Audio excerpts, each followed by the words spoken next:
can you start off, I mean, you've given a very brief summary of what it is that you do. You're all in quite separate sectors. Can you let us know what it is, how it is that you're using AI specifically in your business? Like, what is the unique way that you're using it? Do you want to start this time? Sure. This way? So despite the fact that for the students going abroad, it's a very complex situation because every country has their own education system. Every level and every institution that welcome international students has a very different and difficult process. So for one student going abroad could be as a 1 billion combination on going through that. So it seems like, oh, it's abroad, but reality it's like very much like a big data and AI come in picture because you have to know the students' criteria before getting in. And how the AI is really like we utilizing the AIs is based on the amount of data, which is the big data part of it, amount of data that we collect. Because right now, daily we helping about 2,000 students going through the platform. The amount of data that we're collecting, now we can predict what the success looks like for each of the students based on the AI. So we would be able to say this students could have a better outcome at this school or this country based on what they're looking at. So that predictability of what can you be good at is a very different. Like I study business marketing, but I could have gone to a different university and my outcome would have been different. So that's how we're really utilizing right now AI and big data based on the outcome, which students could be successful based on where they go. But again, the complexity is much more, but I'm trying to put it in the simple words. Brilliant. Yeah, and when we looked at learning back in 2016, it was this problem where you had a lot of content and sort of like the internet pre-Google, where you had all of this learning content but wasn't organized and personalized. So what we aimed to do with Sana was how can we personalize this experience by first analyzing all of the learning content, building knowledge graphs of that, and then understanding exactly what is your role, what is your skill level, what is it that you are looking to learn, to then completely adapt your learning path accordingly. So for Sana, it's really a recommendation problem of how can we serve up the right content to the right person at the right time, given all of the learning content that's available. So at Impira, what we're trying to do is take some of the most manual and repetitive tasks that people have to do in their businesses and automate it. And so a great example of that is looking at something like an invoice document, which to a human eye, it's extremely obvious what the total is in an invoice or who the supplier is, where the invoice is coming from. But if you try to feed an image of that into a computer, it's very difficult for a computer to understand that. And machine learning, and specifically computer vision, is a technology that essentially closes that gap and makes it easy for computers to understand things that are very obvious for the human eye. And that's the algorithms that we develop allow computers to essentially read that data automatically. Great, thank you. Thank you very much.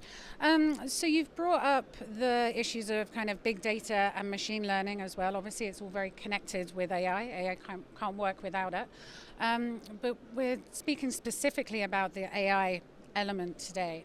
So can you give us an idea of what the current generation of AI in your business is and isn't capable of? And what you're kind of expecting and hoping from the next generation of AI. I can start this time. So the first thing that I like to think about, which is interesting, but it sounds obvious when you hear it, is AI can't do things that humans can't do.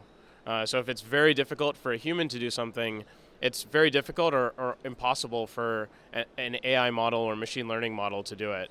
And a very simple reason for that is that machine learning models are trained based on the data that we as humans provide them. And so the learning of a model is basically capped at what humans can do. The other thing that we think a lot about is, what kind of tasks is AI and ML good at doing today and what is it not?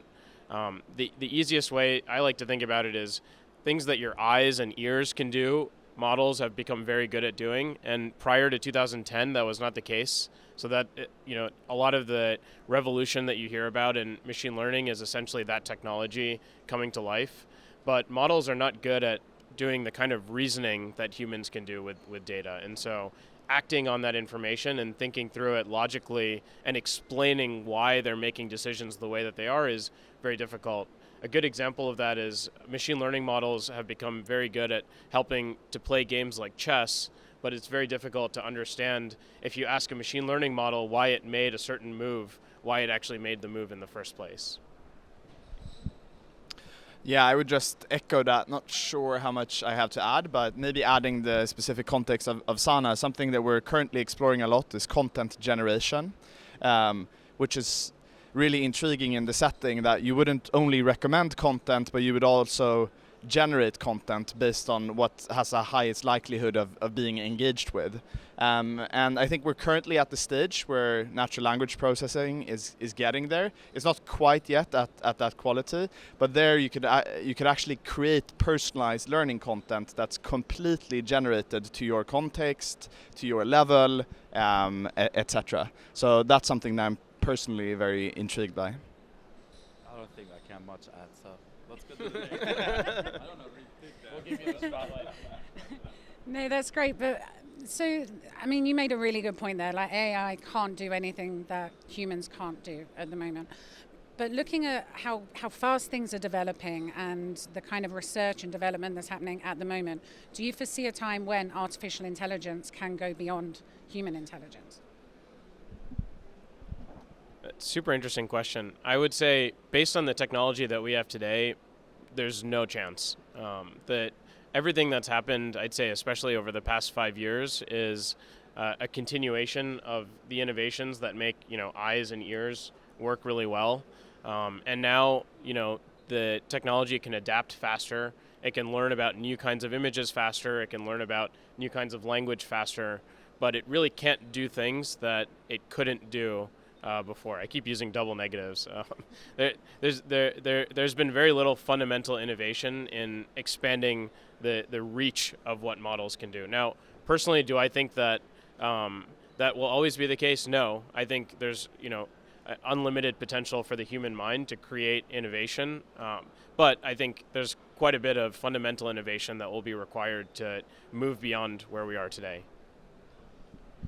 Yeah, building on that, we're currently putting sort of all eggs in the same basket when it comes to technology. So historically, we have sort of two dominating models, and one is reinforcement learning, which is inspired by human dopamine. So if you do something positive, you get some dopamine, and then you want to do actions that increase that probability of getting dopamine in the future. So you'll develop tactics according to this sort of feedback loop. And then you have neural networks, which are inspired by human and the human brain and neurons. But those are the two sort of aspects that most of the R&D is going into. So DeepMind has been really focused on reinforcement learning, and the other big research labs like Google AI has been predominantly focused on neural networks. And I think we're at a stage where we're really exploiting those models rather than exploring other potential models. And I think over the next couple of years, we'll probably have to place our bets into a couple of more different architectures if we want to surpass human intelligence. I never say never, so I think that's possible. I don't think we will sit in the same in the past 10 years or even the past 2 years. So much has changed that is beyond of outreach. So I don't want to say never, but I think what AI is really right now bringing a lot of companies, including us, is the accuracy of the work that we were doing, right? But I agree with what Ankur said. It's really, the AI is as good as the data input. If you give it best data input, you get the best outcome of it. But what really does is really increasing heavily accuracy around the outcome. And there are we at ApplyBoard use it some stuff that we question it. How did that machine get us the answer? It is a good answer. We're not gonna say that the outcome wasn't good. but we question how did it get to that outcome. And I think those are the things that, but I agree with both of them. Like the data, as much as the AI outcome is good, is the data input is good. If you give it the wrong data, the output's not gonna be as good as you think because the input is not. So, but I hope that 10 years from now, and a lot of medical right now, a lot of skin cancer, there's a lot of movement around those stuff happening, that the AI is actually making far better decision than doctors because there's no biased decision. I think that's one thing that AIs can take away, which is we don't make a biased decision. And human, we're used to make a lot of biased decision, whereas of the machine is not. But again, if I was biased and inputted the data into the AI, so the AI's data outcome is going to be biased. So that's actually a very good point about, the input of data comes from humans, so human bias is going to input it. So, I mean, this discussion is kind of centered around responsibility and using AI responsibly. So bearing in mind that, human intervention is very much needed for it, how do you think AI currently is being or could be used irresponsibly? I think bias is actually one of the best examples. There have actually been a lot of lawsuits in the U.S. against companies like Amazon, where they've trained models that have racial biases, for example, built into them in problems like identifying people in cameras and so on. I actually have a kind of positive outlook on bias, though. I think there's a lot of engineering work that can be done to calculate and prevent bias just by developing better processes around collecting data, measuring the bias in data, and so on. In terms of where it could be used irresponsibly, something I think a lot about is if how including companies like my own affect the workforce. So a lot of what we do is make manual work that no one likes to do go away. But if we're not careful, then so does someone's job, and I think that's probably given. I'm maybe less concerned about robots taking over the world right now, and more concerned about the fact that I think AI presents a real complex threat to white collar work and the future of what people's roles are. And I think things like re-educating the workforce, propagating this information down in elementary schools and colleges so that people start thinking about what the future of work and jobs looks like in an AI-driven world. I think these are all very important topics right now. Yeah, I think it's a good point around the bias, because I think we also have the potential to eliminate most of these biases, and that's quite unique. We can identify what biases do we have in this data and remove it and make the models less biased for this application. So I think there's a lot of potential there. When it comes to using it irresponsibly, one of the things that I am actually most scared about at the moment is recommender systems, and to what extent recommender systems shape our beliefs and shape our well-being. And these recommender systems historically have had very simple objective functions, which is effectively just sort of maximize the probability of clicking this or watching this entire video. And it's quite difficult to implement more ethical aspects into these recommender systems, but they drive like 90% of all of our consumption. I think one example of like irresponsible AI is probably recommender systems, and I think we're quite far away from actually solving it. I think in every sector or whatever, you can make it responsible or irresponsible. It's not about really as much as the AI. I agree that you can take a lot of biasness away from it. The perfect example, I'm not going to name the government, they use the AI system to make decision on which candidate get visa entry to come to a country. And it actually blew up to their face because the AI system was biased around the visa refusal was much higher in Africa and Middle East, worse of the rest of the world. So they actually needed to shut it down, and now we're advising the government. The day that the system had a wrong input. So because the input was wrong, the output was wrong too. So I don't think like anyone intentionally wanted to do, but then that makes the whole thing is irresponsible. But it's still, I think that decision of the output would have not be very much different from the visa officers, because that's how they make the decision too. By default, African countries shouldn't have as high a chance of maybe like European countries to come to that country. So I think those are all the things. But again, like what I see future and that generation which hasn't come, which is something sits on top of the AIs to validate whether this AI is biased or good, what is the outcome, which again is like so new still that a lot of companies use a lot more big data than AI, and a lot of companies claim that we use AI, but it's really a big data, and it's very different. Big data is like you have tons of data, you look at it and you say, okay, based on what has happened, this is what's happened. AI is no, it's got to tell you something that you really don't know, which still is too early on I think for most of the businesses. Yeah, if I can, just really quickly, I think to your point, one of the other risks is that you can actually pass unbiased data into a model and still end up with a biased model, and you have to be very, very careful about it. But I think an interesting aspect to that is that if you look at what these models are actually doing, they're just learning biases. I mean, that's the entire model architecture is just learning biases, and then there can be positive biases or negative biases. But the entire model architecture is just how can it learn biases as effectively as possible. That's true, yeah. Okay, so I mean, we're at the World Government Summit. You guys are very successful entrepreneurs. So how do you think governments, coming from 3 different countries as you do, but also in general, can kind of work better with entrepreneurs such as yourselves to ensure that as this technology advances and develops, it's done so in a responsible way for users like us?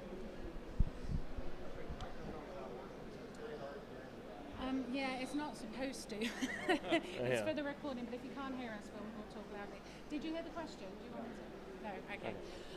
So I was just asking them, seeing as we're at the government summit and they're all entrepreneurs, how do they think governments around the world could be working better with entrepreneurs to ensure that as technology develops, it's done so in a responsible and profitable way? I mean, you want it to develop, but it needs to be done so well. Thank you. So I've actually had the good fortune of working with the government multiple times, or the U.S. government multiple times in my last company as well. And I think one of the things that a government can do really well in any area of software is invest in internal expertise to understand, the nuances and complexity of software. And AI is no exception to that. I think the best thing that someone can do is build, good departments, recruit great talent, and invest a lot of effort into building both internal AI software and working with, best of breed software, maybe like ourselves, and develop expertise on the topic. And in doing so, I think you'll get firsthand experience and learn a lot about the intricacies of what can go well, what can not go well, what the limits are, where AI falls apart, how to accidentally result in a bias model, and so on. And with that investment, as you tackle the future problems and problems that are increasingly ethically challenging or increasingly risky in nature, you'll have that talent in-house to help assess and build the best solution. Yeah, unfortunately in Sweden we haven't really gotten this right, and there's a couple of aspects which are particularly bad, and one of them is like misaligned incentives. So, for example, we tried to reshape Swedish for immigrants because we think this is a really critical part. If we can accelerate the rate at which immigrants can learn the language, we can enable them to get a job sooner, also study sooner, etc. But these programs were you were incentivized based on the number of days that you studied. So the longer it took, the more they were paid. And with Sana, we could accelerate this, and that was a big issue for our partners. So they actually wanted something that was less effective because that was what they were incentivized for. So that's one. But the other one is to win these government contracts, you have to have done a similar or the same project effectively before, which is effectively just minimized, so you can't enter that market if you haven't done anything or acquire an existing player. So there's a couple of like misaligned incentives like that doesn't make it a good go-to-market for like best-of-breed software. So you'll end up having smaller companies like 4-10 people going after this specific contract specifically, rather than like big established software as a service companies, because they'll just oversee that and think it's not a good market for them.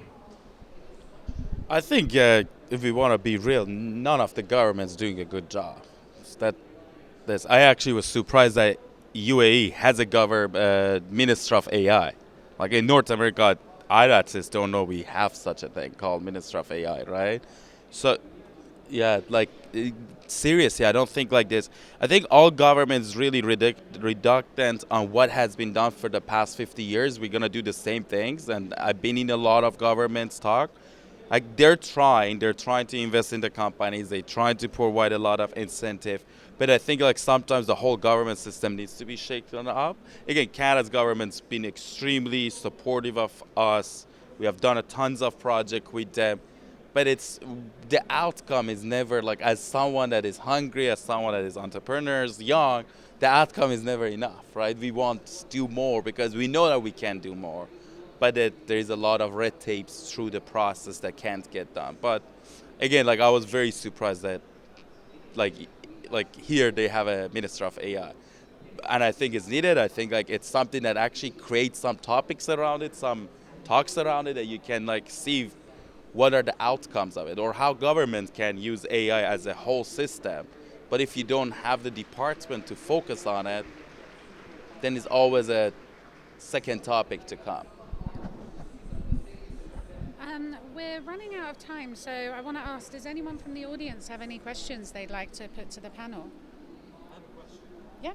So one of the comments was that the success of AI models is predicated on the data that's fed into the system. In some of the jurisdictions, data are highly regulated. So how difficult is it for you to access data when it's in the public domain?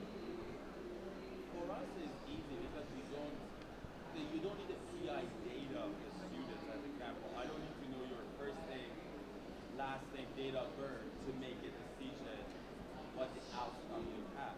So for us, it's easy because PI data is very restricted data. We are all a lot of other countries. So the data that, for example, we collect is like the nationality that you came, with the education background that you have, the education gap that you had, the score that you get. So I cannot identify that student. So I can drive the outcome without knowing if this is Meti Basiri or not. So that's why, like, for us it's less, but it's still like there is a lot of things, specifically in Europe, which I feel so bad for European companies. There's just so much talk, and some of them is nonsense, because the more data you collect actually on the cases, the better outcome you can drive to your customers. But at the same time, we don't utilize or use our data to sell it. So we're not the advertisement company. So it's less of concern for us. We not misuse the data, which a lot of big companies has done that. So that's why. That's how it is for our end. Yeah, personally, I found it pretty helpful because the guidelines are very clear and it's less ambiguity, which makes it much clearer when you're selling to this, like what the expectations are. The expectations are to be GDPR compliant, and then we have very clear restrictions of how we can use that data. So I actually think that's something I'm very supportive of, like clear restrictions which we can adhere to, and less sort of company by company. But how about you? What's your? Yeah, no. So, yeah, I guess I agree with what both of you said. I'll just add one more thing. There's actually a lot of research right now in the space of actually training models anonymously based on data. And so You can do everything from train a model on top of your regulated data set and mathematically prove that if you send the model or use the model elsewhere, that it's untraceable back to the original data. And I personally think that it's a really fruitful area of research and probably the best long-term solution to this problem, because if you can prove mathematically that you comply with the regulations, there's nothing better. Does anyone else have a question?